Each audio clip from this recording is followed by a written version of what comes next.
مولانا محمد اسلام صاحب سے جنگ آزادی میں علماء کرام کا خصوصاً علماء دیوبند کا اور جمعیت علماء کا کتنا حصہ رہا ہے آپ نے سماعت فرمایا۔ یہ جو جنگ آزادی کے جو نعرے لگاتے ہیں پارٹیاں، ان پارٹیوں کی وجود کا کب ہوا ہے اس تاریخ کا اندازہ آپ لگائیں ہیں۔ آج ایک پارٹی یہ کہتی ہے کہ جنگ آزادی میں ہم نے حصہ لیا۔ یہ کب آئی پارٹی؟ 1885 میں کانگریس پارٹی بنی، اس سے 150 سال پہلے ہمارے اکابرین نے جنگ آزادی میں حصہ لیا۔ آج ان لوگوں کا نام لیا جاتا ہے 150 سال پہلے جن اکابرین نے جو ہے اپنے جانوں کی قربانی دی، جن کو تیل کے اندر زندہ ڈال دیا گیا اور اپنی جو قربانیاں دی، کیسی قربانیاں تھی وہ 1600 تو مولانا نے ابھی کہا 1672 کے اندر جو ہے 14,000 علماء کرام کو شہید کیا انگریزوں نے، اور قرآن مجید جتنے تھے ملک کے اندر سب کو جلایا انہوں نے۔ یہ تاریخ ہے۔ اور آج چند پارٹیاں، چند لوگ یہ کہتے ہیں کہ ہم نے آزادی دلائی، کیونکہ ہمارے جو لوگ ہیں وہ جنگ آزادی کی تاریخ پڑھنے کے لیے ہمارے وقت فرصت نہیں ہے۔ جب ہمیں فرصت نہیں ہے تو ہماری آنے والی نسل کو کیا پتا چلے گا کہ ہمارے اکابرین نے کس طرح قربانیاں کی۔ 150 سال پہلے، ابھی جیسا مولانا نے کہا ویسے تو 400 سال ہو گئے، 1660 سے کوئی حساب کر سکتے ہیں، 1660 سے انہوں نے جنگ آزادی کا بگل بجایا تھا، اور اس کے بعد جو ہے ملک جو آزاد ہوا، ان تمام چیزیں جب آزاد علماء نے ہمارے جو ہے سارے میدان اور ساری چیزیں صاف کر کے دے دیا، تو چند لوگ آ گئے اور کہے گا کہ ہم نے آزادی دی۔ 1885 کی اور آگے بڑھاؤں کہ 1925 کی پیدائش ہے RSS کی۔ 1925 کی پیدائش کی جماعت جب قائم ہوئی ہے، 1925 کی ہے RSS کی، اور یہ بھی دعویٰ کر رہے ہیں کہ ہمارے لوگوں نے جو ہے جنگ آزادی بھی کری۔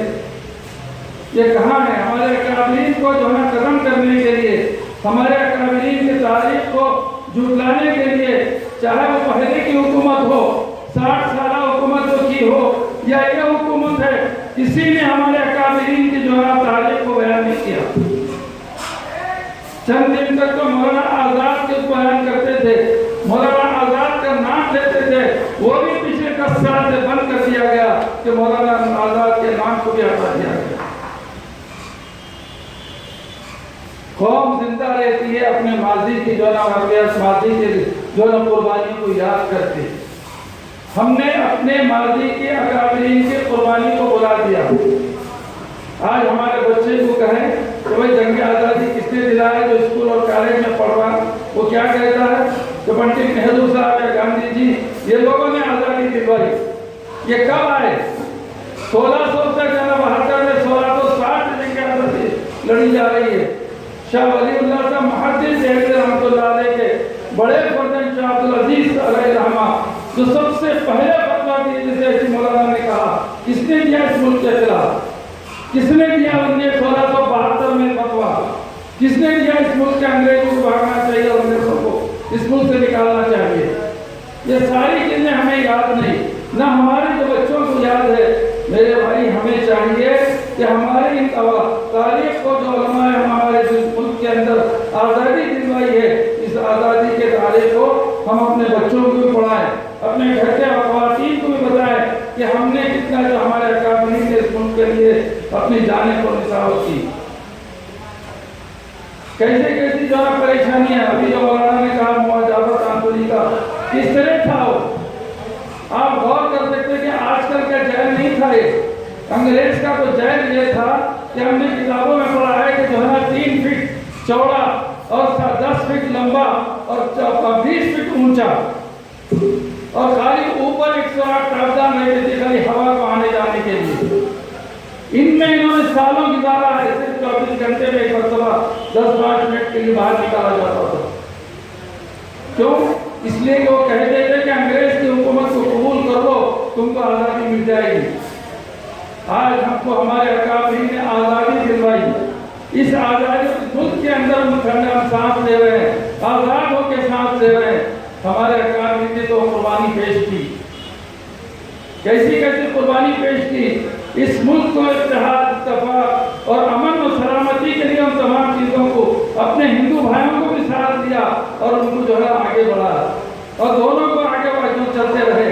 आज वो जो है वो सबक हमें भी याद रखना चाहिए, वो सबक हमें भी याद रखना चाहिए। इस मुल्क के अंदर अगर अमन और सलामती अगर कायम करनी है तो हमको भाईचारे को आम करना चाहिए, हमको अमन और सलामती के लिए आम करना चाहिए, और अगियात का जो नफरत हमारे दिल में है उसको निकाल देना चाहिए। आज हमारे जहनों में यह है यह फना है, इस्लाम के खिलाफ है, उसके खिलाफ है। क्या उस जमाने में नहीं थी? उस जमाने में नहीं थी। काबरीन ने क्या किया? जोड़ा सारे लोगों को जोड़ा अपने प्लेटफॉर्म पे, क्योंकि हमें तो जो तरबियत मिली है हमारे हुजूर पाक सल्लल्लाहु अलैहि वसल्लम की शरीयत जो है वो ये है कि इसको उसके मजहब के मामले में तो आप उसमें नफरत करिए, लेकिन इंसानियत के मामले में इंसान है, वो इंसान के मामले में उसकी नफरत नहीं करना चाहिए। आज जो फितने उठ रहे हैं, आज जो हमारे खिलाफ जगह जगह बातें हो रही हैं, इसका सद्देबाब सिर्फ ये है कि हम जो है सुधर जाए और इन अभियान को अपने साथ लें उनको, और उनसे जो ना साथ लेकर और उनको अगर आगे बढ़ाएं तो ये चीज़ होती। आज से 30 साल 40 साल पहले इतनी साल भी देखे होंगे, आप लोग भी देखे होंगे, क्या था माहौल हैदराबाद का, क्या था माहौल दक्कन का। मसाजिद के सामने फजर के बाद और असर के बाद जो है ना गैर मुस्लिम कार के जरिए, स्कूटर के जरिए बच्चों को लाके खड़ा करते थे। ये समझते थे कि ये नमाज़ी निकलेंगे तो हमारे बच्चे को अगर पूछेंगे तो अच्छे हो जाएंगे। आज कहाँ गए? आज कहाँ हो गए? वो एक नजर नहीं आ रहा कहीं भी। क्यों? इसलिए कि हमने उनको ऐसी चीज़ें पेश की। हमने, हो सकता है उनकी गलतियाँ हो, लेकिन हमने अपना हक अदा नहीं किया। हमने उनको जो करीब करना था वो करीब नहीं किया। हमने उनको नफरत करके जोड़ दिया, उनसे गलत जो है ऐसा समझ में आ रहा है कि जो है वो हमारे दुश्मन है। मेरे भाई, इसको आगे बढ़ाना चाहिए। जमीयत उलमा हिंद यही है। अभी देखिए आपको गुजरात के अंदर अब हमारे जो है जनरल सेक्रेटरी मौलाना महमूद असद मदनी ने एक बहुत बड़ा कॉन्फ्रेंस किया, उसके अंदर सारे लोगों को जोड़ा, अहले तशरीह भी उसमें आए और जो बरेली हजरात भी उसमें आए और जो है ना गैर मुस्लिम अहबाब भी आए। सारे एक चीज़ को प्लेटफॉर्म पे करके बुला और कहा कि हम एक हैं, इस मुल्क को आगे बढ़ाना चाहते हैं। यही मैसेज है जमीयत उलमा हिंद का, यही मैसेज है जमीयत उलमा हिंद का कि हम ये चाहते हैं कि हम भाईचारे, अमन और जो शांति है इस मुल्क के अंदर बरकरार रखें। यही हमारा मकसद है। मैं काबरीन के सामने बहुत ज़्यादा कह दिया। वाक़िअ अल्हम्दुलिल्लाह रब्बिल आलमीन।